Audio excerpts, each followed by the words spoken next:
to our players over here in the bottom left. I'd say the best Protoss you could ever try to copy if you want to get better on the ladder. He is Grandmaster, SK Telecom T1 Ray. And his opponent over here, the hyper-aggressive Zerg. Will he bring that out to the table tonight? We'll see. He is New challenger, STXO Hiva. Whoa, he called him Hiva. Yeah. Whoa. That's weird. Party foul. Party foul. Party foul. Yeah, I've been calling him Hiva a very long time. Which probably means that Hiva's right. But no, actually I lived with the guy. It's Hiva. Well, there's Hiva and there's Idra. He thinks his name's Idra. He's wrong. He is wrong. He is wrong. You gotta How embarrassing. He's got his years own ahead of time. idea, his own idea, excuse me, wrong this whole time. You know, it's if you're an up-and-coming pro gamer that's looking to make a splash on a world scale, you probably need to let me know before the first match years I cast exactly how to say your ID. There was some pro gamer I found out I had been saying his ID wrong for like 2 years. Oh yeah? I think it was okay, who's the Spanish Protoss Zealot? Zealotito. Zealotito? Yeah. I called him Zealot Ito. Ito? Yeah, ITO. I just looked at him like Ito. He's Spanish, man. No, and he's like, you know, even saying my name wrong this whole time, and I'm like, I can't believe you said Zealot Ito. I did. I actually called it that. That's like worse than Zealot ITO. Well, you know, it's one of these things where you're at home. Yeah. Well, that's what it was, ITO, but it ended up kind of becoming Ito. No. Like, when I'm trying to cast. Ito means like small in Spanish. Look at you with your languages and facts. Yeah. No, but I was just one of those things where I'm like, oh wow, I've been saying this guy's name wrong the entire time. And you know where it starts? It's not even when you're casting, it's when you just read his ID at your PC and you don't really put a lot of thought into it because you're like, oh, it's that guy. Yeah. You know? Oh, totally. And then eventually, like, you're on stage, you're like, well, I never actually even read this out loud or put much thought into the correct way to say this. It's so true. The first time I said chitinous plating out loud, I called it chitinous plating. I used to call Archons Archons. No, I remember when I met you. And Zealots I called Zealots. Time I met you, it was long ago. I think we were like 15 or 16 or something. Well, look, I was just playing and you were like Archons in my bedroom. The best one is when you meet people from StarCraft 1 that didn't know how to say Mutalisk. What? I heard so many people they call like Mutalisk or that's so gross. Mollusks and stuff. I'm like, what? This is bad. All right, well, let's take a look. You know, it's been very standard openings, a gateway expand with 2 gas. And, of course, we see the double expansion here from Hiva. Now, the one thing about the double expand, you have to be careful because if, for instance, Rain went 3 gates right this second and got a pylon up somewhere, and well, that he was really wanted to do damage to that pylon. Yeah, and he certainly got away with that, didn't he? Yeah. But... you know, in this situation, if Rain throws up 3 gates, there's no speed. There's the roaches would be very, very slow. Is he going to throw up another gate? It'll be at least 3, and you can still do some good pressure with 3 against no speedling. For sure. Oh yeah, sure. And he's going to get a Stargate off the back of that. It makes sense. He's already mined so much gas. To try to go 4 gate from here is kind of inefficient. And the Lings have already found his probe, which is really, really important. But yes, which means we probably won't have any ground aggression here. He can't really sneak a pylon out. I think he's going to try, though, because he's brought his mothership core. So he might still go for it. Whoa. Whoa, that was on move command, too. Those Lings would have gotten by me, man. For sure. Wait, does he win this? Whoa! Of course. That was the most intense part of my day. Yeah, yeah. This is already the closest game of the day. The closest game, yes.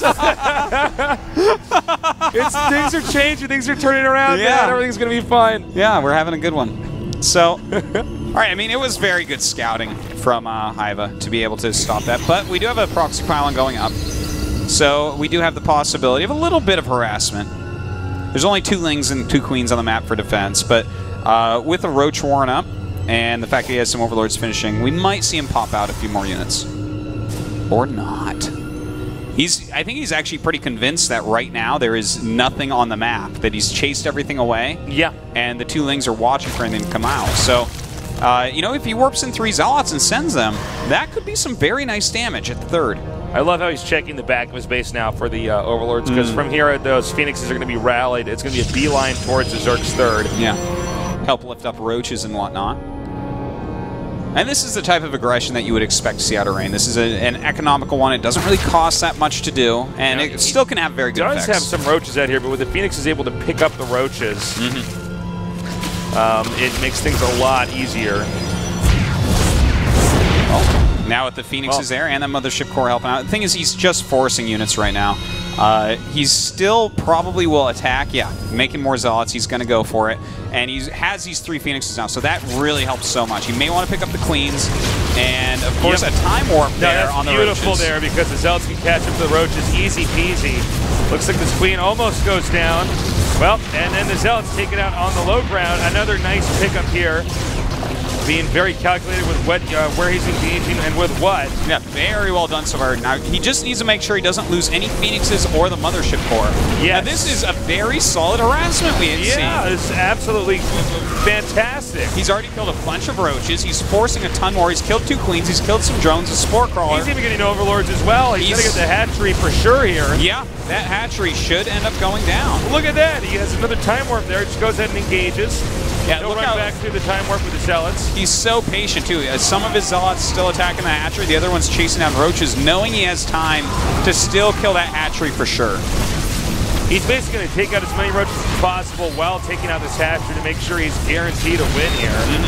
This is a fantastic play by Rain. And, in fact, look at how many Phoenixes he's getting. He's making Phoenix 8, and I'm actually getting some nerd chills over that. No, I love that, because from here he can continue to harass. Yeah. The economy isn't here for a switch into Hydras that would be dangerous. Yes. It doesn't exist, so he can continue to make these Phoenixes and deal great amounts of damage with them. Absolutely. And this also keeps any switches into Mutas completely out of the question for later on, as long as he doesn't lose them, which means he can literally just sit there and make like Sentry Zealot Immortal or Sentry Zealot Colossus or whatever he wants without any... I don't believe Zerg actually is able to recover from here. Yeah, especially against Rain. Like, this is a beautiful, beautiful... Against Mr. Makes No Mistakes. Yeah. And he's like, excuse me, that's Dr. Make No Mistakes. I didn't get 2 PhDs in making no mistakes to be called Mr. That's was that what they said in Austin Powers? I didn't go to the 2 years or 10 years of evil medical school to be called Mr. Evil. You heard that? So yeah, funny. I remember that. Yeah, that was funny. All right, so a lot of damage done here, like huge, huge amounts. If we look at the units lost tab, 5,100 loss for Zerg, 2,200 loss for Protoss, and that 5,100 was just basically in Zealots. Yeah. So that's like, he does not even care. Those minerals are not even needed. He's done so much damage. The amount of damage he's doing here right now, yeah, this is absolutely incredible. Yeah, with 8 Phoenixes flying around the map, that is so much damage. It's like he can fly over a Spore, kill 10 drones, and leave. That is not an issue. You know, he might end up losing 1 Phoenix, but so worth it. And at this point, he's actually already killed 15 drones. God, this is such a good position for him. Look at this. He's making 6 Hydras. Oh, poor Hiva. poor Hiva. This is... Rain could not be in a better position. Yeah. He could have a 3rd Nexus finished, and... He could make a 3rd Nexus and attack right now. Yeah, like...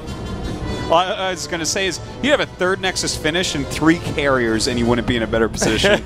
It's like, well, actually, that's the definition of a better position. I was expecting Ivan to tap out. Yeah. Pretty soon there, I'm like, well, he knows. Well, that's what we were saying, right? This is not you and me with casting wizardry right here. This is just